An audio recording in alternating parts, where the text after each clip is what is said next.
أهلين حبيباتي، مرحبا بكم في قناتي قناة كمال كريس للطبخ. إن شاء الله كامل تكونوا بخير وفي صحة جيدة. اليوم جبت لكم أبن وصفة تاع كيكة سهلة تهبل وتجيكم تهبل في البنة. خدمتها بالفريز، ديروها لسهرياتكم في رمضان وما تشبعوش منها، على قد ما تاكلوا على قد ما تشبعوش. قبل ما نبدو في طريقة التحضير صلوا على حبيبنا المصطفى وعلى آله وصحبه أجمعين. اول حاجه جبت زوز بيضات يكونوا بدرجه حراره الغرفه، ونزيد عليها كيس تاع لافاني ونص كيس تاع سكر ورشه تاع ملح، ونخلط كلش بالباتور حتى نتحصل على لون مايل اللون الابيض كما تشوفوا.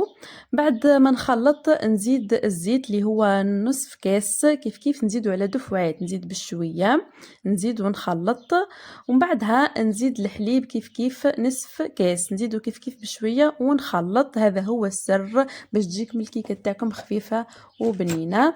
اذا بعدها نجي نزيد الفرينه، نزيد بشويه ونزيد عليها كيس كامل تاع خميره الحلويات، ونبقى نتخلط حتى نتحصل على قوام ما يكونش ثقيل ياسر، تكون خفيفه شويه.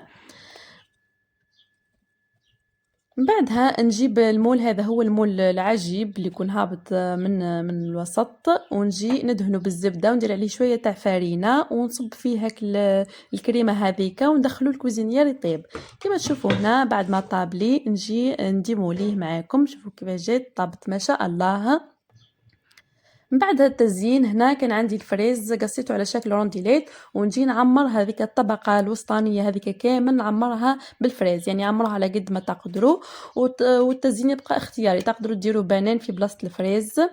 بعدها جبت هنا الفراج تاع الفريز، حبيت ندير لوغو كامل فريز الفراج تاع الفريز، وزدت ليه شويه تاع ماء باش نخففها، ونجي نصبها كامل فوق هاك الفريز هذاك.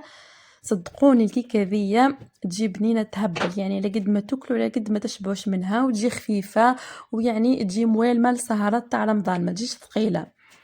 اذا والتزيين الفوق راح نزينها غير بالجنب بالفريز.